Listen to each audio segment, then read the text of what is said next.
Baik Bapak Mama, sudah semua terima kasih. Shalom. Shalom. Ini pertama kali saya ada di tempat ini. Perkenalkan, nama saya Pringki Kasih. Saya sudah punya istri namanya Encen Dun. Anak baru satu. Tadi saya lihat anak lari-lari, saya rasa depan itu seperti itu, tersibuk kiri kan, lalu sebelah anak dia aduh pusing. Tapi itulah mereka harus seperti itu. Lalu saya punya pelayanan di Kayu Putih. Itu pelayanan orang-orang muda di bawah Gembit Gloria Kayu Putih. Dan atas anugerah Tuhan, ya dulu saya kaca-kaca sedikit di Kayu Putih orang panggil dewa, tapi kita bersyukur Tuhan rubah saya punya hidup, karakter hidup yang rusak, mabok, pacak orang dan seterusnya. Saya sekolah SMA 3 dulu kaca-kaca situ, tapi hampir mati beberapa kali. Atas anugerah Tuhan, Tuhan tolong saya, dan akhirnya ketika mengenali Yesus Kristus, saya tahu bahwa tidak ada jalan lain, hanya Tuhan saja satu-satunya jalan kebenaran hidup. Dan ketika saya masuk sini, aduh, ini keluarga pecinta Tuhan sekali, semua merendahkan diri dalam hadirat Tuhan, dan kita yakin orang yang mengandalkan Tuhan pasti akan diberkati Tuhan. Persoalan berkat itu bukan soal materi. Kalau kita kejar materi, kita kejar dunia sebenarnya. Berkat itu bicara tentang kerajaan surga. Makanya firman Tuhan mengatakan bahwa kerajaan surga bukan soal makan minum, tapi kerajaan surga itu soal kebenaran. Kebenaran di dalam Kristus. Oleh karena itu, izinkan beta sore hari ini bohong sedikit ya, kita share-share saja. Saya bukan pendeta, saya hanya anggota Tuhan biasa saja, melayani anak-anak muda yang mereka mau datang untuk dekat dengan Tuhan. Dan kebetulan kenal Kakak Yos ini waktu kegiatan di Subasuka, anak-anak pemuda saya diminta untuk main musik oleh Kak Irwan, akan kita bantu dalam pelayanan kita. Oke, kita langsung saja, pengenalan cukup ya, nanti kenal-kenal yang berikutnya. Saya akan sharing firman Tuhan buat kita semua dari Keluaran 14 ayat yang ke-19. Semoga memberkati kita semua. Biasanya kalau kita di gerejanya, kalau baca Alkitab ya mesti berdiri, saya jemput kita berdiri, kita menghormati firman Tuhan. Kita akan baca sama-sama di ayat yang ke-19, di hitungan yang ketiga, 1, 2, 3. Kemudian bergeraklah malaikat Allah yang tadinya berjalan di depan tentara Israel, lalu berjalan di belakang mereka, dan tiang awan itu bergerak dari depan mereka, lalu berdiri di belakang mereka. Silakan duduk, berbahagia kita yang mendengarkan firman Tuhan, menyimpan dan melakukan dalam hidup kita kesehari. Shalom. Bapak Mama, saudara semua dikasih dalam Yesus. Ini cerita tentang bangsa Israel ketika disuruh Tuhan untuk keluar dari tanah Mesir, tanah perbudakan itu, menuju kepada tanah perjanjian, yaitu tanah Kanaan yang penuh dengan susu dan madu. Tapi tak kalah ketika mereka keluar daripada peradaban perbudakan di tanah Mesir ini untuk menerima janji Tuhan, ternyata sangat gampang. Ada konsekuensi yang perlu ketong hadapi, ada banyak tantangan, masalah yang perlu ketong harus hadapi di depan itu. Jadi Bapak Mama semua dikasih dalam Yesus, kalau ketong bilang ikut Tuhan itu enak, saya rasa banyak tantangan yang perlu ketong hadapi. Supaya apa? Ketong dewasa di dalam Kristus Tuhan ketong. Jadi Bapak Mama semua dikasih dalam Yesus, saya melayani pertama kali 2 orang anak SMP. Ketika saya ajak mereka pergumulan, saya kenal Tuhan, saya ajak mereka pergumulan, tiba-tiba orang tua bilang, terus tepuk tangan, terus begini-begini, terus buat apa? Lalu anak ini dipanggil dan diperhadapkan di depan lapangan, di depan rumah saya, dipukul di situ siang-siang hari. Tapi saudara tahu, bahwa tiba-tiba dia mau tidur, dia berdoa, tiba-tiba ada malaikat Tuhan datang dan menguatkan dia, tetap setia, tetap setia. Itu anak SMP, baru SMP kelas 1. Jadi ketika kita mengasihi Tuhan Allah sungguh-sungguh, maka kuasa Tuhan akan dinyatakan supaya melindungi dan menyertai kita. Jadi Bapak Mama jangan pernah takut ketika kita ambil keputusan untuk ikut Tuhan. Pasti banyak tantangan, tapi ada begitu banyak jalan yang Tuhan akan buka bagi kita. Yang tidak mungkin itu akan menjadi mungkin ketika kita mengandalkan Tuhan dalam hidup kita. Tapi kalau kita pakai kitab kekuatan, ya pasti terbatas lah. Jadi saudara ini kasih dalam Yesus Kristus. Kita lihat firman Tuhan ini, dia menyampaikan kepada kita supaya kita belajar mengandalkan Tuhan, menaruh harapan kita kepada Tuhan. Ketika kita menaruh harapan kepada Tuhan, firman Tuhan mengatakan dia akan ada di depan kita. Tujuan dia di depan kita supaya dia iring kita, supaya kita jangan sesat, kita jangan jatuh, supaya kita ditopang oleh kuasa Tuhan. Jadi kalau Tuhan yang pimpin kita, pasti jalan itu lurus. Tapi kalau pakai kita pun jalan, firman Tuhan mengatakan ada jalan yang disangka orang lurus, tapi ujungnya menuju maut. Jadi kalau kita pakai kita kekuatan, kadang-kadang kita salah juga. Dan kita bersyukur ini keluarga mengandalkan Tuhan, berarti menaruh setiap pengharapannya kepada Tuhan. Jadi mau buat apa-apa, lewat doa, lewat doa, lewat doa. Nah itu yang bagus. Karena kekuatan terbatas, oleh karena itu kita bisa buat apa yang lebih daripada kuasa Tuhan. Jadi Bapak Mama semua yang dikasih dalam Yesus Kristus, firman Tuhan yang datang sekali lagi mau menyatakan kepada saya dan Papa Mama semua, supaya hidup kita biarkan Tuhan yang pimpin. Makanya satu pujian, tiap langkahku diatur oleh Tuhan, dan tangan kasih-Nya membimbingku. Jadi biar tangan kasih Tuhan itu pimpin kita. Dia bimbing kita sampai kita menikmati janji Tuhan. Entah kapan janji Tuhan kita bisa terima, tapi beta terlalu yakin pasti Tuhan mengubah segala sesuatu mendatangkan kebaikan. Saya ini kacau-kacau. Saya pernah berpikir akan kuliah karena orang tua susah setengah mati. Tapi ketika saya belajar setia dengan Tuhan, melayani pekerjaan Tuhan, Papa Mama saya sementara dalam pergumulan doa dan puasa, tiba-tiba salah satu wakil rektor mau dia, saya kuliah di rumah. Dia datang lalu dia bilang, kakak mau kuliah. Saya bilang, Papa saya mau kuliah, tapi saya orang tua susah setengah mati. Soalnya mungkin saya kuliah. Tapi apa yang tidak mungkin itu yang Tuhan kerjakan untuk kita yang mengasihi Tuhan Allah. Dan akhirnya waktu itu saya masuk kuliah, dan setelah saya kuliah, mau tahu, saya sementara waktu kuliah itu saya honor di Kabupaten Kupang SMK 1 Kakari. Lalu habis itu dong panggil saya untuk menjabat di salah satu sekolah swasta selama 6 tahun. Habis dari situ lalu saya menjabat ke sekolah lagi di Alak, dan kemarin saya kembali lagi di Sikumana menjabat beberapa tahun. Tapi saya ambil keputusan untuk berhenti supaya saya bisa fokus dan saya keluarga dan pelayanan. Jadi saudara ini kasih dalam Yesus Kristus, dari seorang tukang ojek, dari orang yang suka pajak-pajak orang berpukul tahu kehidupan mau jadi apa. Tapi ketika kita mendekatkan diri kepada Tuhan, rencana Tuhan tidak pernah memberikan kecelakaan, tapi rencana Tuhan memberikan damai sejahtera kepada kita. Jadi Bapak Mama semua yang dikasih dalam Yesus Kristus, beta kalau percaya, kalau Tuhan yang pimpin ketompo hidup, kita menaruh setiap pengharapan ketong kepada Tuhan, maka firman Tuhan mengatakan, masa depan harapan yang pasti Tuhan akan berikan kepada kita. Bapak Mama saudaraku yang dikasih dalam Yesus Kristus, firman Tuhan tadi sudah menjelaskan kepada kita, bahwa ketika bangsa Israel ini keluar, kalau bacaan ke atasnya kita akan temukan, ketika bangsa Israel ini keluar karena Mesir, mereka itu bawa harta cukup banyak. Dan firman Tuhan memberikan kemurahan hati kepada bangsa Mesir waktu itu. Jadi ketika mereka minta apa saja dikasih, minta emas dikasih, minta kue dikasih, minta roti dikasih, semua mereka keluar itu dengan berkat yang cukup banyak. Tapi di situ ketika mereka keluar dengan berkat yang banyak, ketika ada persoalan, ternyata berkat dan uang itu tidak bisa menyelesaikan persoalan. Karena apa? Di depan itu ada laut yang besar. Bagaimana mereka bisa pakai uang, pakai emas untuk melewati itu laut? Soalnya mungkin. Jadi saudara ini kasih dan apapun yang saudara miliki, kekayaan kah, harta kah, wibawa kah, jabatan kah, ketika ada persoalan tidak bisa memberikan solusi. Tapi ketika ada persoalan kita mengandalkan Tuhan, yang tidak mungkin itu Tuhan mampu melakukan.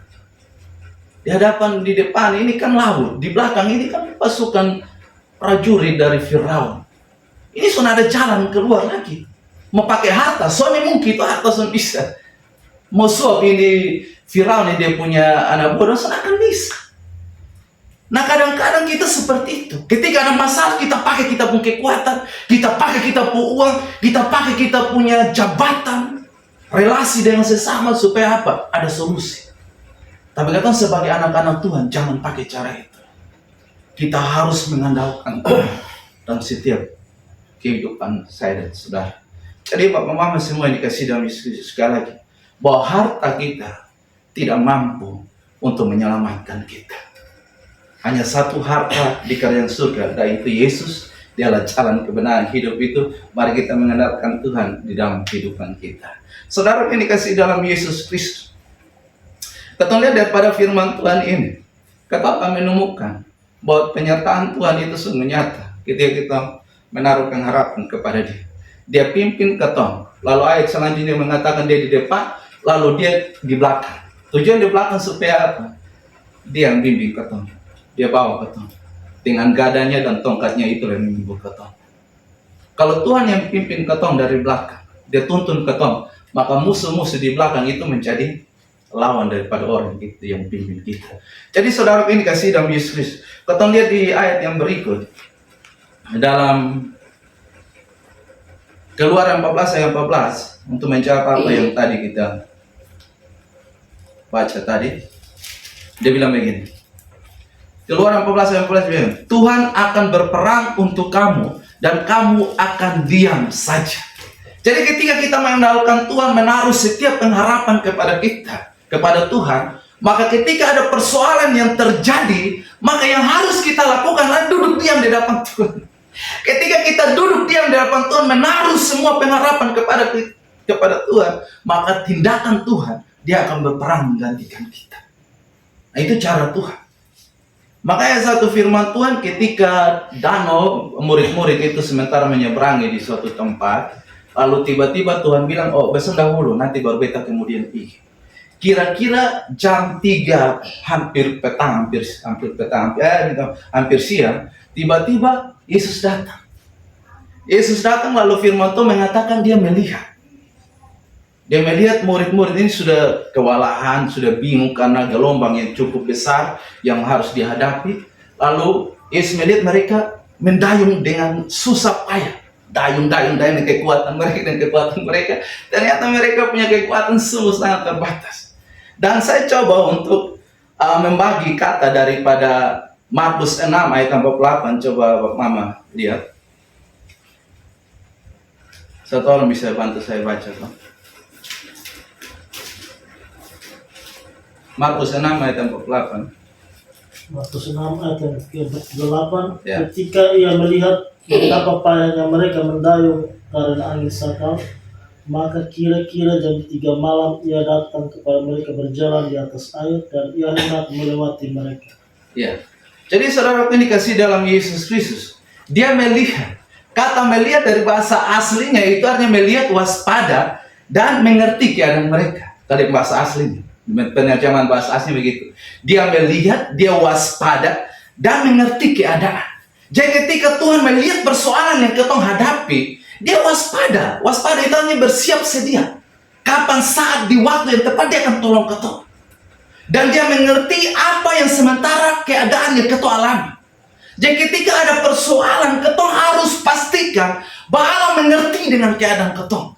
Ketika Allah melihat persoalan ketong, dia akan waspada dan siap untuk menolong ketong. Bahkan dia akan belajar mengerti apa yang sementara kita hadapi.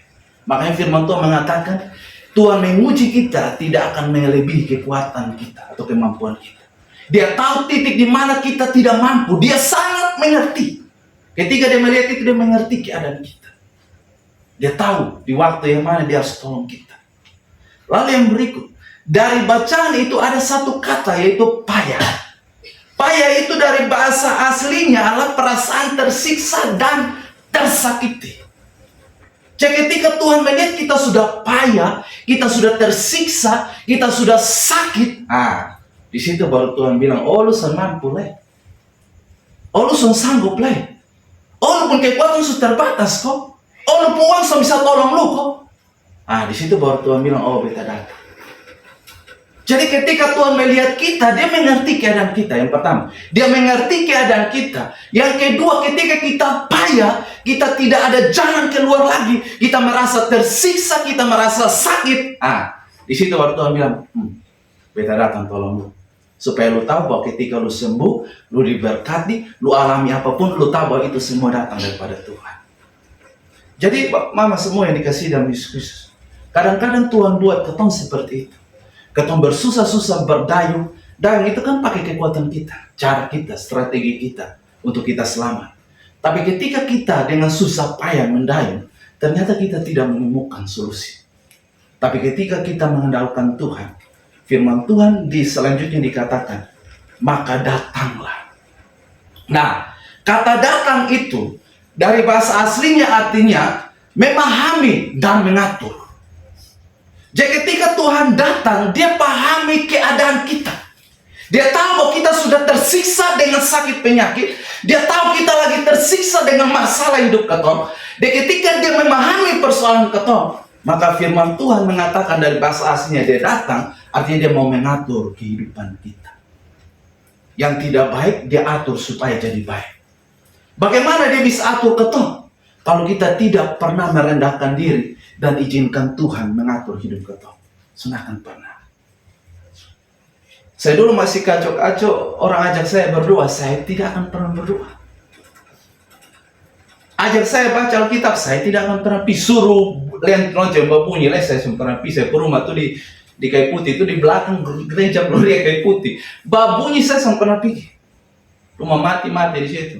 Pemalam su minum dan pagi mau pergi gereja. Karena apalagi malam minggu tuh anak muda tuh suka duduk kok mulai tahap tuh. Nah abang sempi sudah, abang sempi gue semua mabuk, nggak mau pergi karena. Jadi saudara ini dikasih dalam Yesus Kristus itu karena ketong jauh daripada Tuhan. Bagaimana Tuhan mengatur ketong kalau ketong pernah pergi gereja, ketong pernah mau pergi persekutuan, ketong mau ada dalam pelayan, bagaimana Tuhan mengatur? Ketong mesti datang kepada Tuhan dulu. Ketika ketong datang kepada Tuhan, Tuhan tahu, oh ini anak nih, ternyata dia mau diatur. Jadi saudara ini kasih dalam Yesus. Dari cerita Alkitab ini, mau menyampaikan kepada ketong, bahwa dia Allah hanya sejauh doa. Dia mau datang kepada ketong. Kalau dia datang, pasti dia pahami kita punya keadaan. Dia datang, pasti dia mau mengatur ketong punya kehidupan. Makanya ayat selanjutnya dia mengatakan bahwa dia berjalan di atas air. Kalau berjalan di atas air itu sesuatu yang tidak mungkin. Bagi saya dan papa mama semua ini kan sudah mungkin ketong bisa berjalan di atas laut, di atas sungai, sudah mungkin. Nah itulah ketika Tuhan datang kepada hidup ketong. Yang tidak mungkin itu akan menjadi mungkin. Yang sudah mungkin itu Tuhan kerjakan bagi ketong supaya ketong tahu bahwa dia adalah Tuhan. Jadi bapak mama semua yang dikasih dalam segala sesuatu yang Tuhan kerjakan bagi kita, itu yang tidak mungkin. Tidak mungkin karena apa? Dokter vonis lu akan mati 2 minggu lagi. Dokter akan vonis bilang, oh lu akan begini. Itu kan sana mungkin lagi, sana ada pengharapan. Tapi bagi Tuhan, manusia yang tidak ada pengharapan, Tuhan punya pengharapan bagi kita. Jadi bapak mama semua yang dikasih dalam Yesus Kristus, dengar baik-baik. Gelombang persoalan, masalah boleh datang. Tapi ketong harus percaya iman teguh kita. Bahwa dia Allah yang pimpin ketong di depan. Dia Allah yang pimpin ketong di belakang. Oleh karena itu mari ketong mengandalkan Tuhan dalam kehidupan kita. Yang terakhir dari bacaan firman Tuhan itu dikatakan bahwa dia melewati mereka. Dia melewati itu artinya bahwa bukan dia senang mengerti dengan keadaan ketong. Dia sangat peduli dengan keadaan ketong, bukan dia tidak peduli. Tapi dia melewati supaya ketong memanggil dia. Jadi saudara ini kasih dalam Yesus Kristus dari bacaan itu, ternyata murid-murid ini kan sulit terberdaya lagi waktu itu. Jadi ketika Tuhan melewati mereka merasa Tuhan pesan hampir berikan. Makanya ada satu pujian Kidung Jemaat begini. Orang lain kau hampiri, jangan jalan terus. Lalu ada kata seru, Yesus Tuhan, dengar doaku. Orang lain kau hampiri, jangan jalan terus. Jadi ketika Tuhan melewati ketong, yang ketong harus lakukan adalah berseru kepada Tuhan. Panggil dia. Ketika ketong memanggil nama Tuhan, yang tadi saya sudah sampaikan dalam doa bahwa barang siapa berseru kepada nama Tuhan, itu Yakobus bilang, barang siapa berseru kepada nama Tuhan, pasti dia diselamatkan. Menutup apa yang saya sampaikan, saya punya kesaksian hidup kenapa saya harus mengenal Tuhan. Kan saya biasa minum, saya teman nama Anjas. Itu juga anak SMA 3, kita duduk minum, lalu tiba-tiba ada satu suara datang di telinga saya bilang begini, coba lu angkat lu muka, lihat ke langit. Ketika ini suara datang, lalu saya angkat kepala saya dan lihat ke langit, ternyata saya pakai pakaian orang mati, sudah lengkap, ada apa di sini, apa namanya, kapas, saya sudah pakai sarung, pakaian sudah seperti orang mati, baru di sebelah itu ada peti. Saya bilang, kakak, saya lihat saya bunuh diri, ini sudah mati. Lalu saya tunduk, saya belum omelin dia, saya tunduk. Lalu tiba-tiba suara satu datang lagi, dia bilang, coba lu lihat ulang lagi. Saya lihat kembali lagi hal yang sama. Ketika saya lihat ketiga kali, lalu saya tanya saya punya temannya, anjas kau mati ini masuk surga ke neraka. Kalau saya bilang kau minum ini pasti neraka terima kata antir. Jadi saudara ini kasih dan mulai saat itu saya tidak pernah tenang dalam hidup saya. Saya setiap kali tidur itu rasa seperti bagaimana. Jadi saya punya jam tidur itu ketika ayam berkokok. Kenapa ayam berkokok? Mungkin Tuhan kasih tanda saya bolus menyangkal beta ulang-ulang. Karena saya dulu itu setiap kali tanggal 31 Desember memasuk Januari itu pasti berdoa, Tuhan beta minta ampun. Mulai Januari beta sunatan minum, sunatan begini lagi. Tapi itu habis dan akhirnya buat ulang lagi. Tanggal 1 kawan datang pasti ajak minum. Dan lupa itu doa tanggal 31 Maret. Dan sekian terus terjadi. Makanya ketika Tuhan mau panggil saya tidur itu pas ayam berkokok. Saya mulai mengerti, ternyata saya sudah menyangkal Tuhan berkata. Dan akhirnya karena tidak bisa tidur, jadi tiba-tiba jam 12 malam, itu selama berapa minggu tidak bisa tidur sebelum saya celaka. Jadi tiba-tiba sekitar jam 12, saya karena tidak bisa tidur, saya pergi minum di belakang, sampai di ruang tamu masuk di kamar saya rasa semua jatuh. Lalu saya ambil keputusan, buka ini pintu, saya lari keliling ini satu kompleks kayu putih sambil menyanyi kidung jemaat yang pernah saya tahu. Saya menyanyi keliling masuk di dalam rumah. Tiba-tiba saya berdoa, Tuhan saya minta ampun. Sudah kau Tuhan mau panggil, Tuhan tolong beta dosa terlalu banyak. Tuhan kasih beta kesempatan lagi supaya beta berubah. Nah, pagi-pagi begini bangun, mama sudah ribut, bapak sudah ribut. Saya mulai mau pukul mereka. Saya tantang saya bapak, saya tantang saya mama, lalu bapak tunjuknya saya sudah kenal lu, saya tunjukkan bapak saya sudah kenal juga. Oh mau kenapa juga? Ketika saya keluar, pergi ajak teman-teman minum. Karena kebetulan waktu itu kayak putih dengan Gang Danger, ini kampung Obopoho itu sama betul. Dan saya sudah mabuk, saya mau bikin ribut di sana, ambil dengan teman satu, kita ajak saya sampai di Jalan Bajau, saya bilang, ini motor bawa oleng-oleng, tapi karena orang mabuk, jika kau rasa ada baik. Saya bilang, sonde ini ada baik ini. Bilang kami sonde, kau tuh suka terguling-terguling. Saya bilang, jalan-jalan. Karena motor racing, jadi saya ngomong sampai di cabang Perumas masuk di Gang Danger. Saya ribut, tiba-tiba orang keluar dan akhirnya mata saya tiba-tiba gelap, tabrak itu tembok satu di depan puskesmas Pustu Obobos itu dan akhirnya hampir meninggal. Orang ambil saya, bawa saya ke rumah sakit itu badan sudah dingin antara hidup dan mati. Tapi ketika sampai di rumah sakit tiba-tiba saya rasa ada suara bisik di hati saya, coba lupa nama Tuhan. Saya bilang Tuhan tolong saya. Tiba-tiba saya rasa dingin masuk di tubuh saya buka mata, tiba-tiba saya lihat suster, dokter ada rawat saya dan mulai saat itu sama keputusan untuk sampai. Jadi Bapak Mama semua yang kasih dan istri, saya pegang firman Tuhan Wahyu 3:19. Barang siapa ku kasih, dia ku teguran ku hajar, maka relakan hatimu dan bertobat.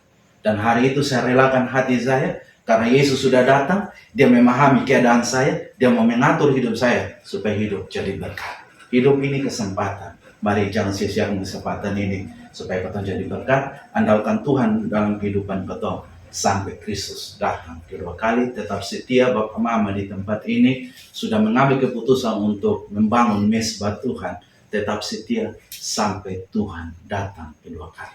Tuhan Yesus berkati kita semua kita berjumpa di kemudian hari. Amin.